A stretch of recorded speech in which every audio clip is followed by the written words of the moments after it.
kesempatan yang berbahagia kali ini kita akan kembali melanjutkan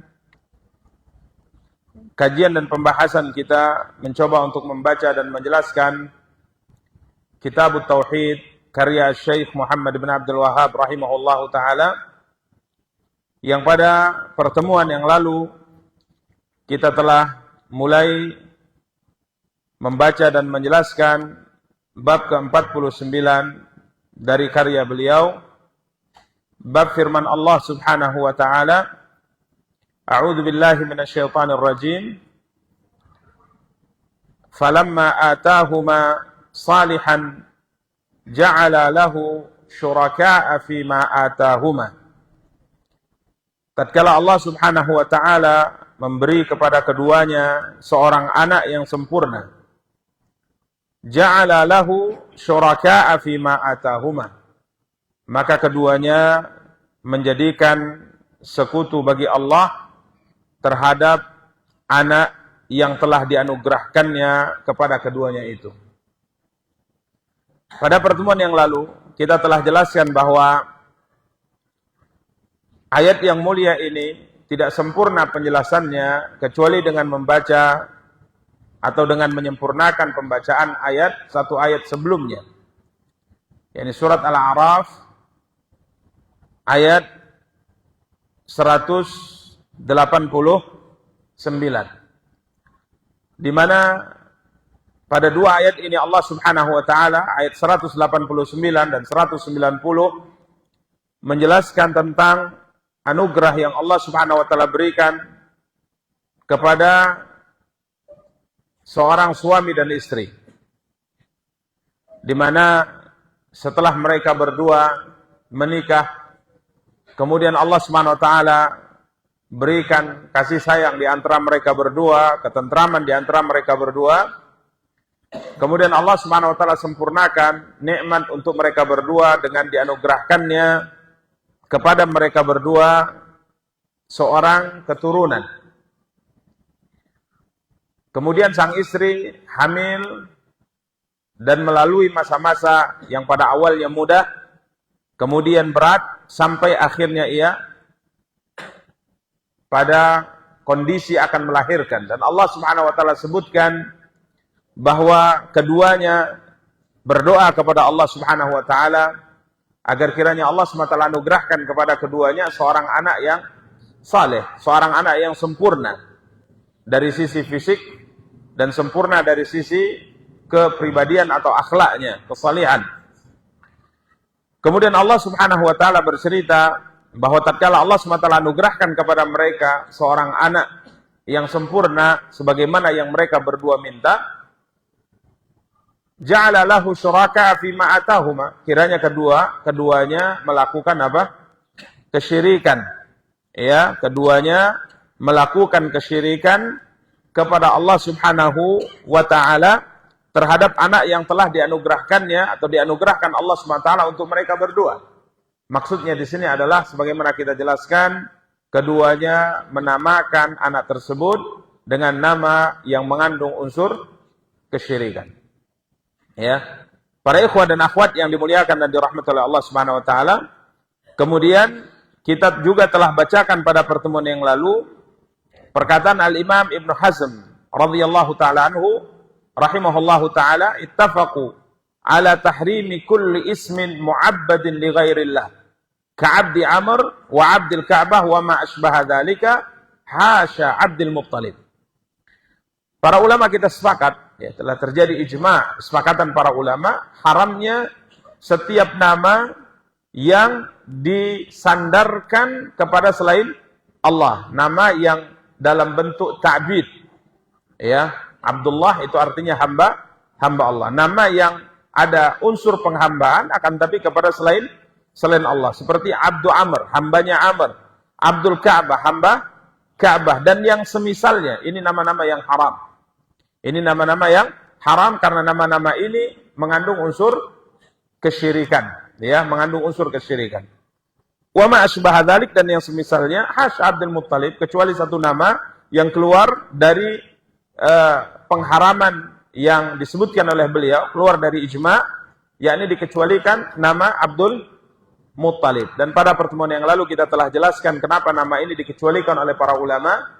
Di antara alasannya karena Nabi kita yang mulia salawatu rabbi wassalamu alaih, ya, beliau pernah menamakan dirinya sebagai anak Abdul Muttalib. Ini di antara sisi kenapa para ulama mengecualikan nama ini dari nama yang hukumnya haram menurut kesepakatan para ulama.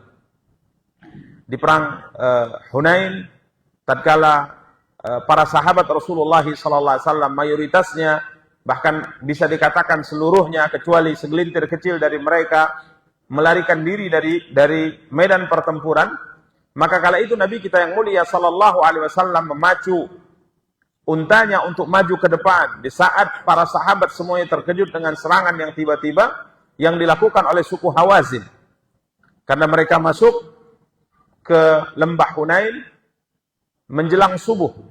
Ya, mereka masuk ke lembah Hunain menjelang subuh. Kiranya pasukan Hawazin yang jumlahnya sangat banyak, ya. Jumlahnya sangat banyak. Sebagian ulama sejarah mengatakan jumlahnya mencapai 20.000 pasukan.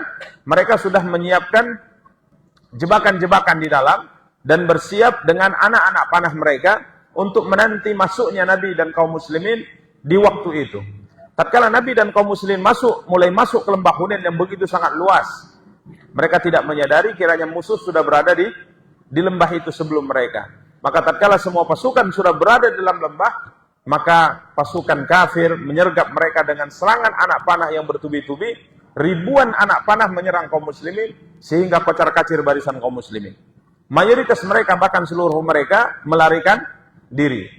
Lari ke arah belakang, ya, jumlah mereka 12.000, lari ke arah belakang. Yang tersisa bersama dengan Nabi SAW hanya beberapa orang sahabat saja, di antaranya paman beliau Al-Abbas bin Abdul Muttalib, kemudian ada sepupu beliau Abu Sufyan bin Harith, dan sahabat-sahabat yang lain seperti Abu Bakar, Umar, dan yang lain-lainnya. Maka saat itu, tatkala Nabi SAW melihat pasukannya kocar-kacir dan semuanya melarikan diri ke arah belakang, maka beliau dengan keberaniannya menarik tali kekang untanya untuk maju ke depan. Ya, kalaulah tidak dihalangi oleh sepupu beliau Abu Sufyan ibnul Haris, maka beliau sudah maju ke jantung pertahanan musuh. Kala itu Nabi SAW berteriak, memompa semangat kaum muslimin dengan ucapan, "Anan Nabi la kadzib, ana ibnu Abdul Muttalib." Saya seorang nabi, bukan pendusta, dan saya adalah anak Abdul Muttalib. Saya adalah anak Abdul Muttalib.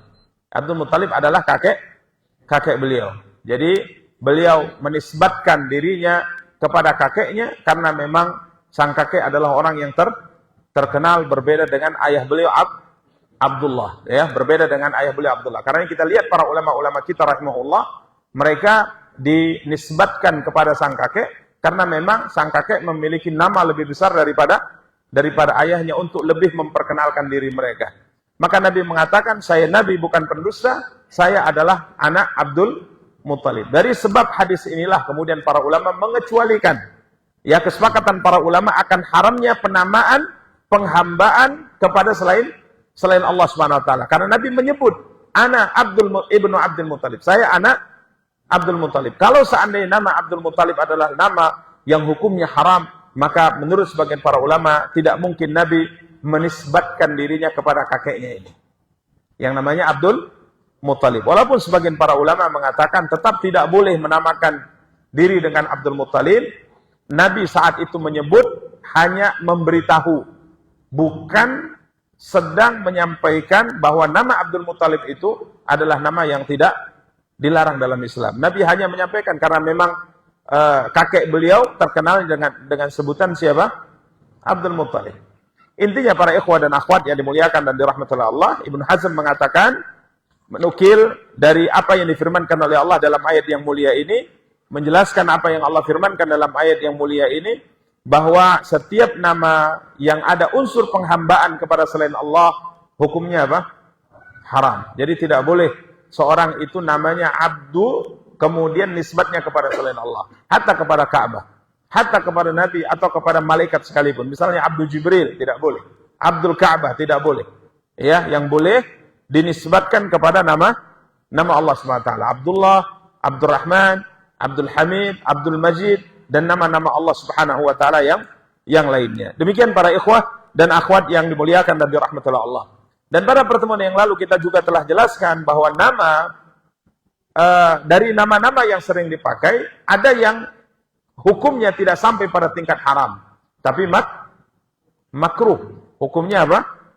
Makruh. Ia tidak sampai pada tingkat haram. Kalau penghambaan kepada selain Allah jelas disepakati para ulama hukumnya haram kecuali Abdul Muthalib. Ada pengecualian.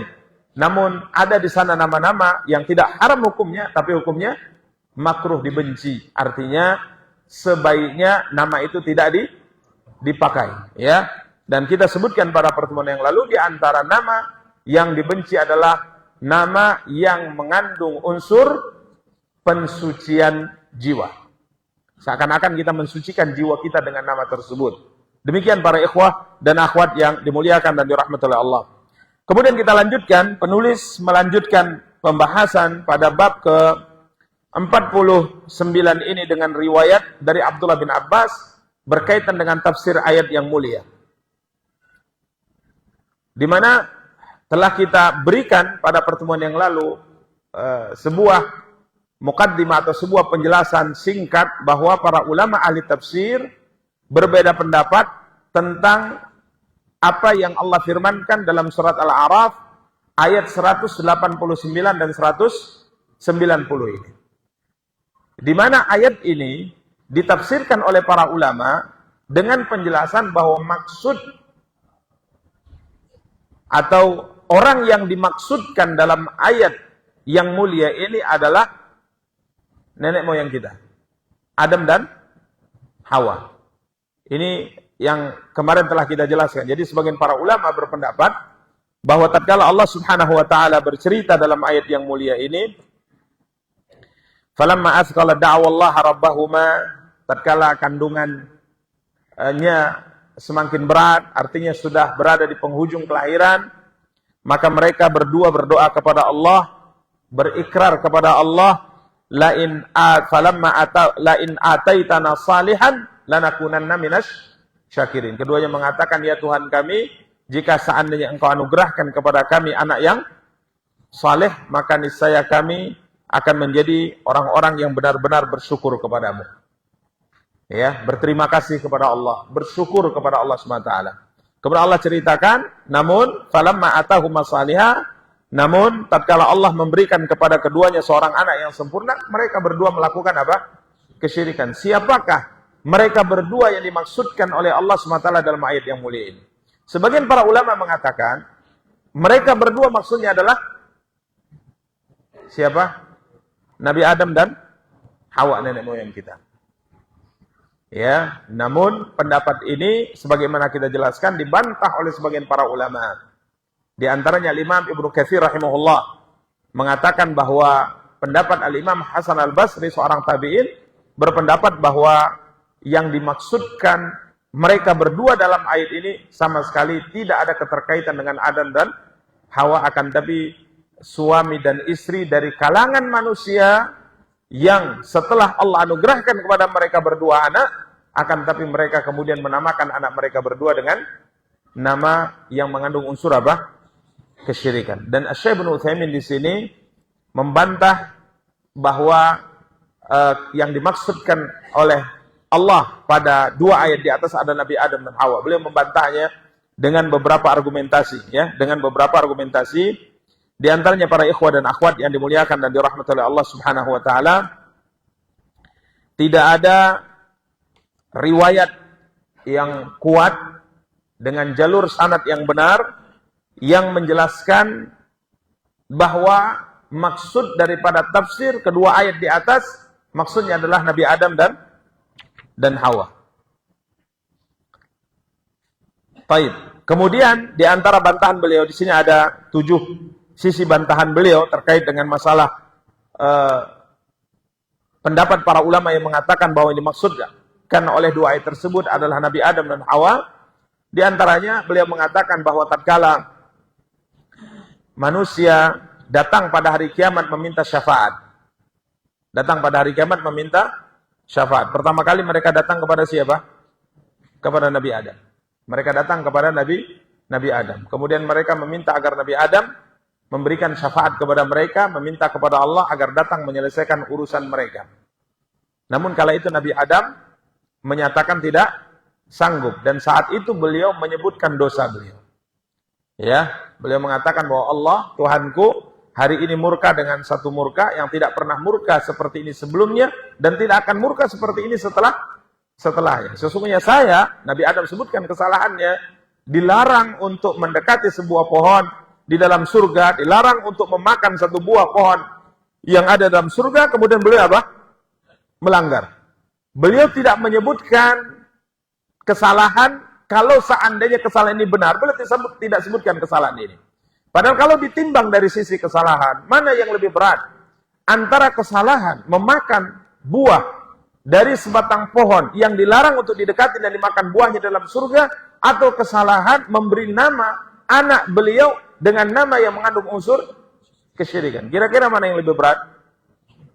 Yang mengandung unsur kesyirikan. Karena Allah SWT menyebutkan di sini, ja'ala lahu syuraka. Mereka menjadikan sekutu pada kedua anaknya bagi Allah SWT. Artinya mereka menamakan anak tersebut dengan nama yang mengandung unsur apa? Kesyirikan. Tapi Nabi Adam alaihi salatu wassalam tidak menyebutkan kesalahan. Ini menunjukkan tidak ada kesalahan kecuali yang beliau sebutkan di padang mahsyar sebagaimana diriwayatkan dalam hadis. Kemudian dari sisi ceritanya juga, ya, dari sisi ceritanya kita akan bacakan ceritanya di mana di dalam cerita ini para ikhwan dan akhwat yang dimuliakan dan dirahmati oleh Allah, iblis datang kepada Nabi Adam dan Hawa menakut-nakuti mereka berdua dengan anak yang dikandung oleh Hawa. Iblis mengatakan, saya, kata iblis, mendatangi Adam dan Hawa yang telah menyebabkan kalian berdua diusir dari surga. Jika masuk waktu? Belum. Error ya. Saya yang pernah menyesatkan kalian berdua, menyebabkan kalian berdua dikeluarkan dari surga. Ya, ini setelah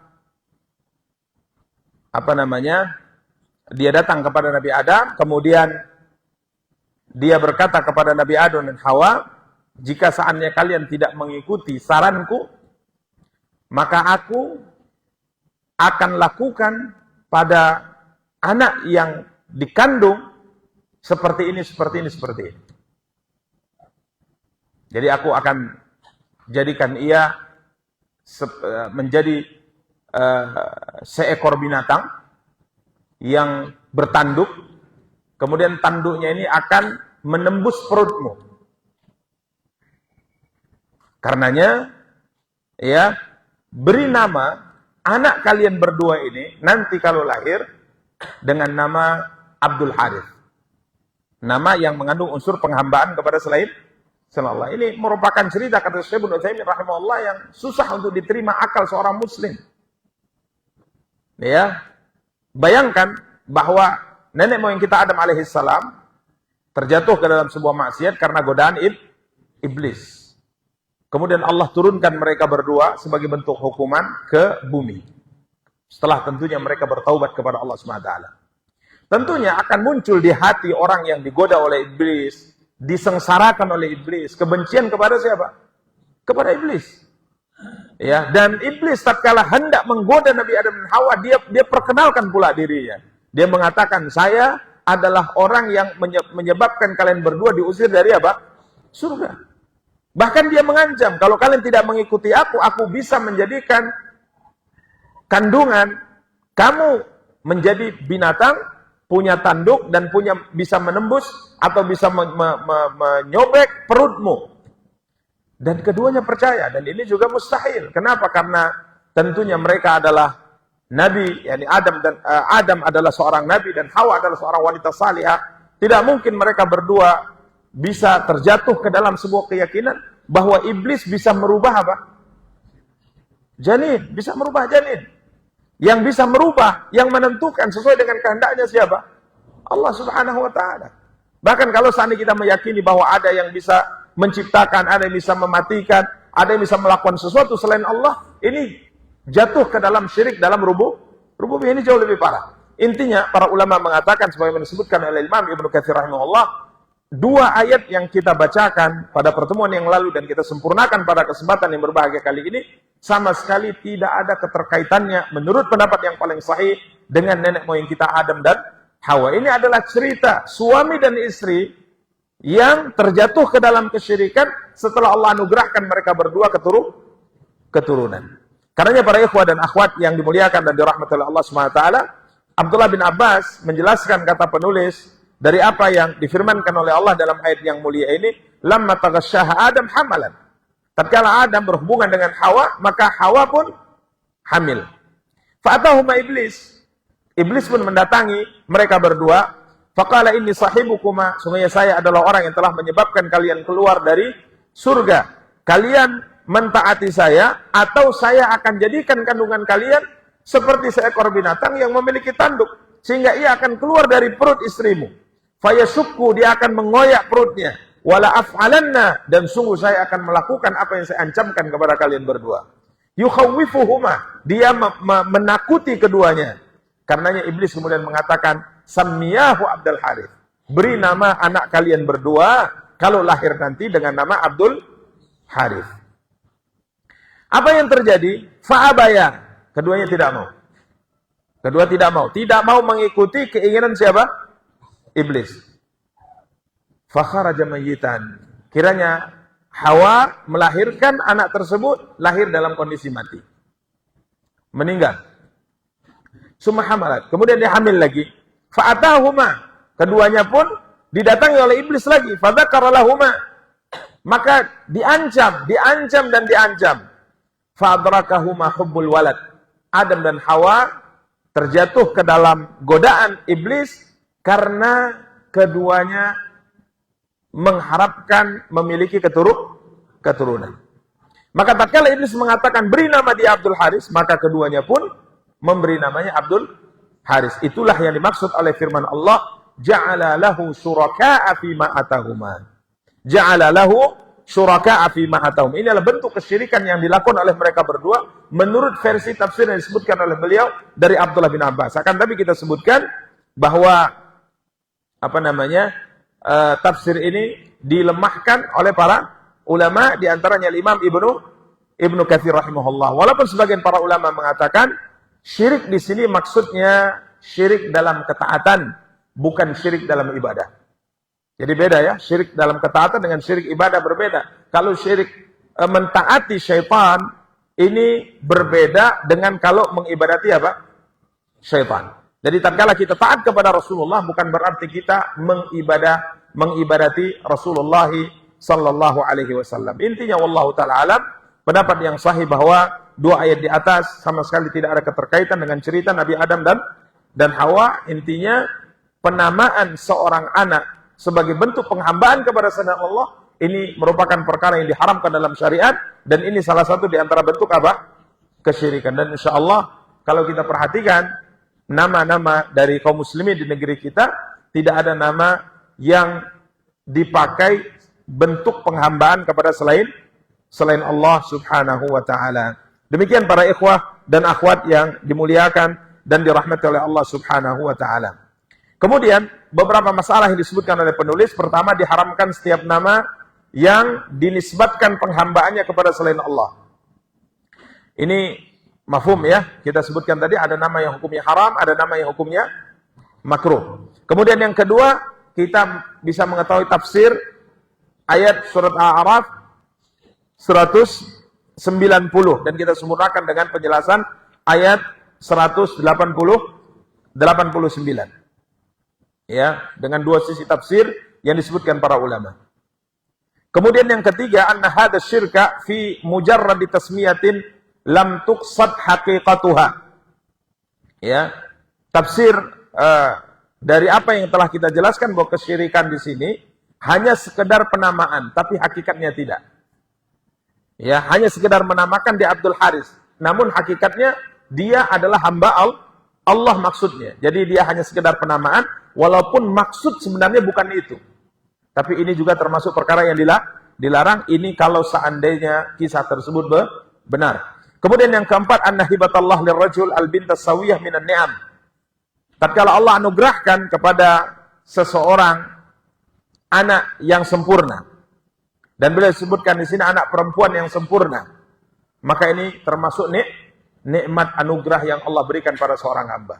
Jadi tatkala Allah Subhanahu wa taala berikan pada kita seorang anak, baik laki-laki maupun perempuan, dan anak yang dianugerahkan pada kita adalah anak yang sawiyah, anak yang sempurna, ini karunia besar yang Allah anugerahkan kepada kita, yang wajib bagi kita untuk bersyukur kepada Allah SWT. Salah satu di antara bentuk syukurnya adalah memberikan nama kepada anak ini dengan nama yang baik. Dengan nama yang baik. Jadi jangan sembarangan memberi nama. Jangan sembarangan memberi apa? Nama. Bahkan sebagian ulama mengkaji lebih jauh terkait dengan salah satu di antara hak anak yang harus ditunaikan oleh orang tua, di antaranya adalah pemberian nama yang baik. Jadi kalau ada orang tua memberikan nama yang tidak baik kepada anaknya, memberi nama anaknya dengan nama yang tidak baik, nama yang buruk, nama yang mengandung nama yang tidak baik, maka ini salah satu, kata sebagian para ulama, bentuk durhakanya orang tua terhadap anaknya. Jadi anak kita punya hak yang harus kita berikan, berhak dia mendapatkan nama yang baik dari kita. Maka berikan dia nama baik. Ya, di antara nama baik tersebut adalah nama yang tentunya nama yang tidak mengandung unsur yang buruk, dan nama yang tidak mengandung unsur kesyirikan. Khususnya nama-nama yang harapannya adalah doa dengan nama tersebut. Ya, doa dengan nama tersebut. Demikian para ikhwah dan akhwat yang dimuliakan dan dirahmati oleh Allah Subhanahu wa taala. Maka tidak boleh ya sembarangan memberi nama anak, seperti misalnya yang penting namanya diambil dari Quran. Ya. Yang penting namanya diambil dari Quran walaupun artinya ya yang penting kalimat Quran lah. Siapa namanya? Masiro. Siapa namanya? Fir'aun. Fir'aun. Ya. Haman misalnya. Ya, Jahannama. Ya, ini jadi beri nama dengan nama yang bagus. Ya, beri nama dengan nama yang bagus karena ini hak anak. Ya, hak anak. Demikian para ikhwah dan akhwat yang dimuliakan dan dirahmati oleh Allah Subhanahu wa taala. Kemudian zikrus salaf al-farqa baina syirki fi ta'ah wa syirki fil ibadah. Penjelasan para salaf perbedaan antara syirik dalam ketaatan dengan syirik dalam ibadah. Ya. Jadi kalau riwayat itu benar, maka Nabi Adam terjatuh ke dalam kesyirikan tapi dalam bab taat, bukan kesyirikan dalam bab ibadah, dan keduanya berbeda. Demikian para ikhwah dan akhwat yang dimuliakan dan dirahmati oleh Allah Subhanahu wa taala. Berikutnya kita masuk pembahasan bab ke-50 ya. Bab ke-50. Bab ke-50.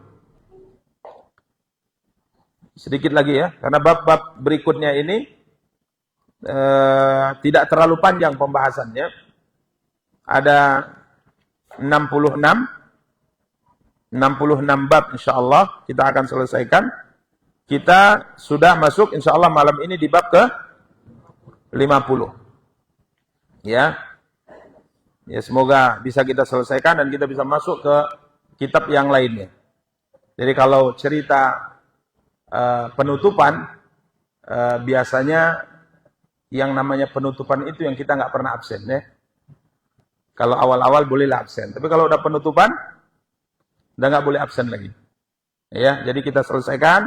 Insyaallah kita masuk ke bab 50 dan bab-babnya tidak terlalu panjang ya, pendek-pendek babnya. Jadi kemungkinan pembahasannya dalam satu pertemuan kita usahakan mungkin dua bab sehingga kita bisa segera menyelesaikan kitab ini yang pembahasannya sudah cukup lama ya. Ada yang ingat berapa tahun? Ya, ada yang ingat berapa tahun ini kita mulai? Dari bab 1. Hah? Udah lupa ya? Waktu itu kita masih muda semua ya? Hah? Insyaallah. Hah? Janggutnya pun belum putih Pak ya? Masya Allah. Sekarang udah hijau karena disemir. Baik, Masya Allah. Allahumma tsabbitna ala tariqil ilm. Ya Allah, istiqomahkan kami di atas jalan ilmu. Karena demi Allah, ya, jalan menuntut ilmu ini adalah jalan yang jika seandainya kita mengetahui hakikat apa yang kita tempuh saat ini, ditawarkan dunia dan seisinya kita tidak mau. Ditawarkan dunia dan seisinya kita tidak mau menerimanya. Kamu saya berikan dunia dan seisinya, tapi kamu jangan menuntut ilmu. Kita menolaknya. Apalagi kalau cuma ditawarkan 1 juta, 2 juta. Karena ini jalan. Subhanallah. Nabi SAW bersabda, "Man salaka tariqan yaltamisu fi ilman, sahalallahu lahu bi tariqan ilal jannah." Siapa yang menempuh satu jalan, yang padanya yang menuntut ilmu, Allah mudahkan jalannya menuju surga.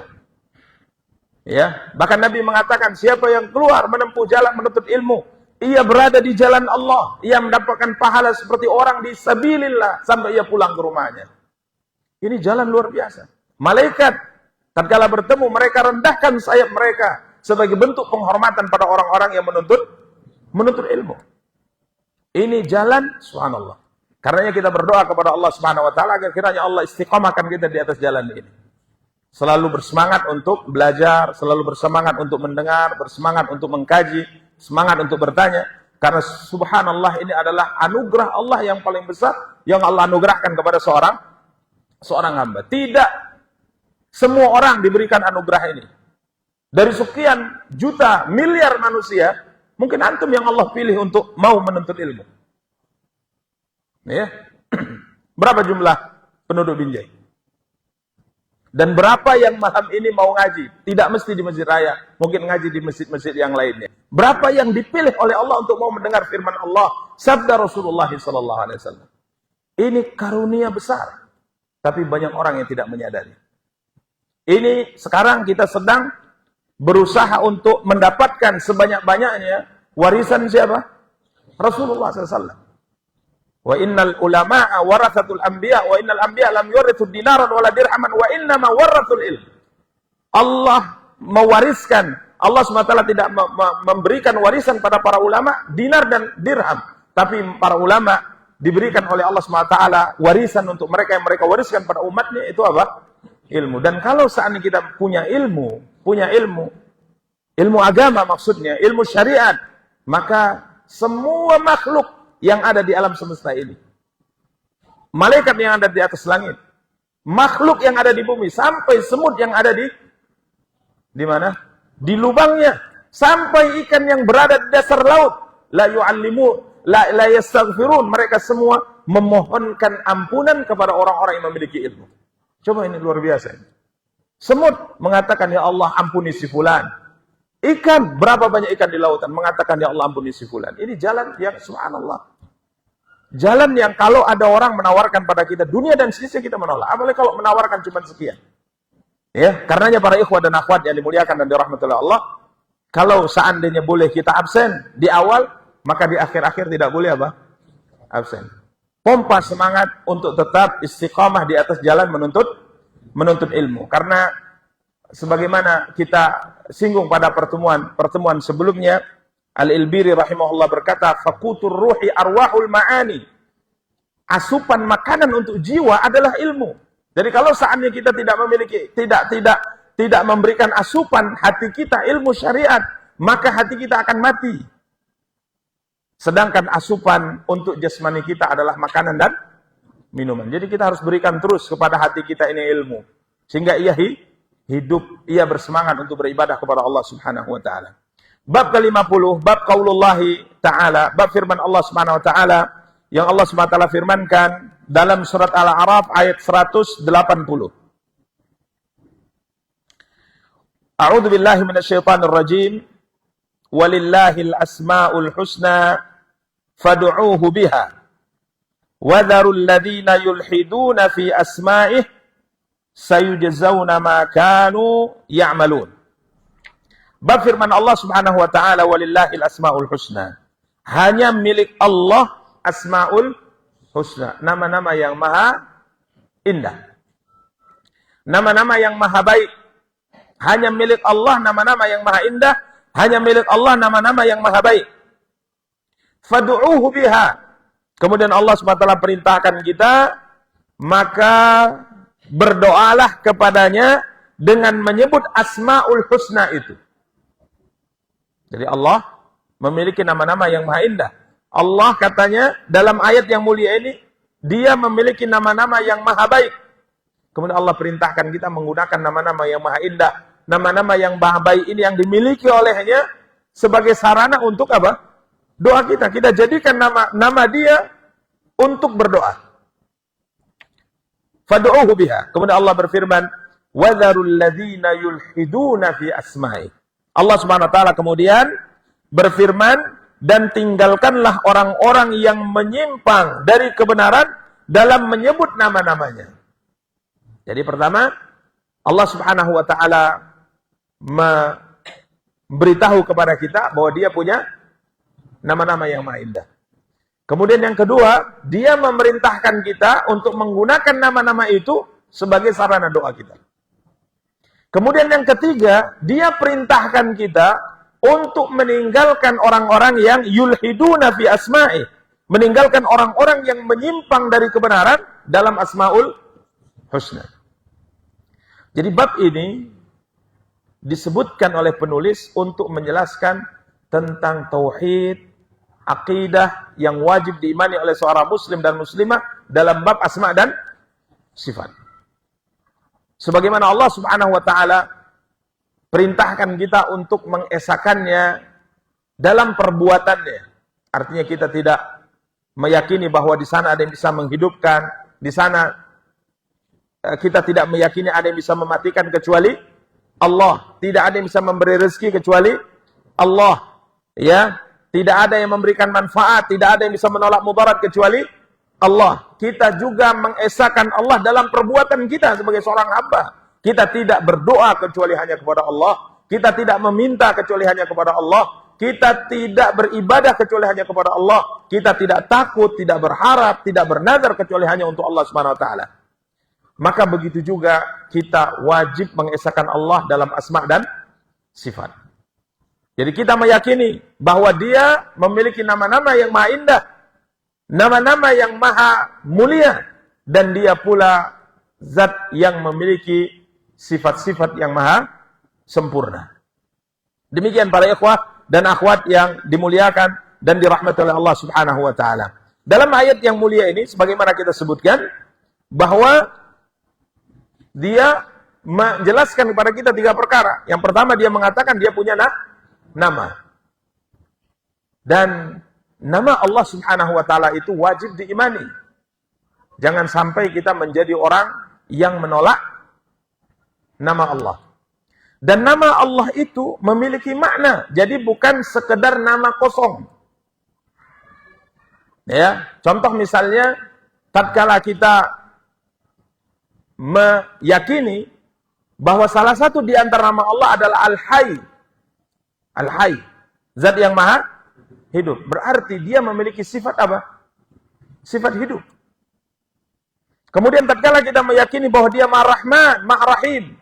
Dia adalah zat yang Maha Rahman, Maha Pengasih, Rahim, Maha Penyayang. Berarti kita meyakini bahwa dia adalah zat yang memiliki sifat kasih sayang. Ya, dia memiliki sifat kasih sayang. Begitu seterusnya. Jadi nama-nama Allah itu bukan nama mujarradah, nama yang kosong dari makna. Kita meyakini dia punya nama, dan nama ini memiliki makna atau nama memiliki sifat. Dan tatkala kita berbicara tentang sifat Allah SWT, ini pembicaraan yang sangat luas. Kita wajib mengimani semua sifat yang disebutkan oleh Allah dalam Al-Quran, dan semua sifat yang disebutkan oleh Nabi dalam hadis. Dan perlu diketahui bahwa nama Allah dalam Quran maupun dalam hadis, sifat Allah dalam Quran maupun dalam hadis, ini bukan untuk diperdebatkan, bukan untuk didiskusikan, akan tapi nama ini wajib untuk diimani. Jadi jangan sampai kita meyakini atau kita berpikiran bahwa nama-nama Allah ini kalau ditetapkan, atau sifat-sifat Allah ini kalau ditetapkan ini bermasalah. Ini Allah sedang hendak memperkenalkan zatnya kepada kita. Karena kita tidak tahu siapa dia kecuali dengan penjelasan dari firman-Nya dan penjelasan dari siapa? Rasulnya. Karena seorang yang yang membaca ayat sifat, membaca ayat Asmaul Husna, dan dia pahami, berusaha memahaminya dengan pemahaman yang benar, maka semakin dia mengenal siapa? Allah SWT. Dia semakin cinta kepada Allah SWT. Jadi jangan kemudian diperdebatkan. Karenanya pada pertemuan-pertemuan sebelumnya kita katakan bahwa kita memahami asma dan sifat persis seperti yang Allah firmankan dalam surat Asy-Syura, "Laisa kamitslihi syai'un wa huwas samiul basir." Laisa kamitslihi syai'un wa huwas samiul basir. Ini akidah kita. Kita menafikan kesamaan siapapun pada diri Allah Subhanahu wa taala. Jadi Allah tidak serupa dengan apapun. Tapi kita katakan dia zat yang maha mendengar, lagi zat yang maha melihat. Sami'ul basir, dia zat yang maha mendengar, dia zat yang maha mendengar. Dan tatkala kita berbicara tentang asma, tentang sifat-sifat Allah SWT, pada pertemuan yang sebelumnya kita jelaskan athar Abdullah bin Abbas, tatkala beliau berbicara tentang sifat Allah SWT, dapati sebagian orang merasa keberatan. Merasa apa? Keberatan. Maka Abdullah bin Abbas marah. Ya, Abdullah bin Abbas marah kepada mereka. Kenapa tatkala misalnya berbicara tentang masalah salat, berbicara tentang masalah zakat, berbicara tentang masalah bersuci, semua kalian terima. Tapi tatkala berbicara tentang masalah sifat, menolak. Padahal kedua-duanya datang di dalam Al-Quran. Sehingga muncul ada sebagian orang tatkala Nabi kita yang mulia SAW bersabda dalam hadis yang sahih bahwa Rabb kita Allah SWT turun pada setiap sepertiga akhir malam ke langit terdekat, langit dunia. Maka mulai orang mengatakan ini nggak mungkin dipahami seperti ini. Kalau seandainya Allah turun ke langit dunia, sedangkan waktunya berbeda-beda antara satu negara dengan negara yang lain, hati-hati. Berarti Allah naik turun, nggak naik-naik. Gitu. Subhanallah. Ini ayat-ayat sifat, hadis-hadis sifat seperti ini untuk diimani. Bukan untuk diperdebatkan, bukan untuk dipertentangkan. Kita mengatakan, laisa kamitslihi syai'. Turunnya Allah tidak sama dengan turunnya apa? Makhluk. Turunnya Allah tidak sama dengan turunnya makhluk. Allah Subhanahu wa taala melakukan perbuatan sesuai dengan keagungan yang dimiliki olehnya. Dan Allah Maha mampu melakukan apapun yang Dia kehendaki. Jadi kita imani. Ya, demikian para ikhwah dan akhwat yang dimuliakan dan dirahmati oleh Allah Subhanahu wa taala. Kemudian ayat ini belum masuk waktu ya. Ayat ini memerintahkan kita untuk meninggalkan, ayat ini memerintahkan kita untuk menggunakan nama-nama Allah sebagai sarana untuk doa. Maka tatkala kita berdoa, misalnya meminta rezeki, kita pakai nama Razzaq. Ya Razzaq, wahai Zat yang maha memberi rezeki, berikanlah saya rezeki. Ini sangat disukai oleh Allah. Ya Rahman, Ya Rahim, irhamni, wahai Zat yang maha Rahman, yang maha Rahim, rahmatilah saya. Ini fikih asma dan sifat yang dimiliki oleh Allah SWT. Ya, jadi kita menggunakan nama-nama Allah sebagai sarana untuk apa? Berdoa. Kemudian kita diperintahkan oleh Allah untuk meninggalkan orang-orang yang menyimpang dari asma dan sifat. Di antara bentuk penyimpangannya, insya Allah kita sempurnakan pada pertemuan yang akan datang, di antara bentuk penyimpangannya adalah menolak asma dan sifat. Ini menyimpang. Seperti Jahmiyah, mereka mengatakan Allah tidak punya nama, Allah tidak punya sifat.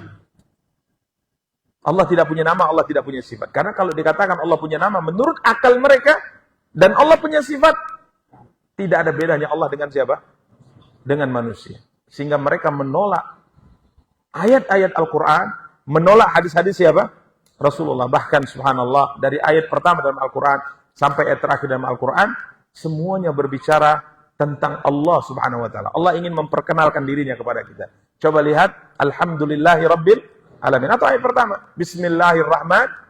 Ini nama Allah dan sifat Allah di situ.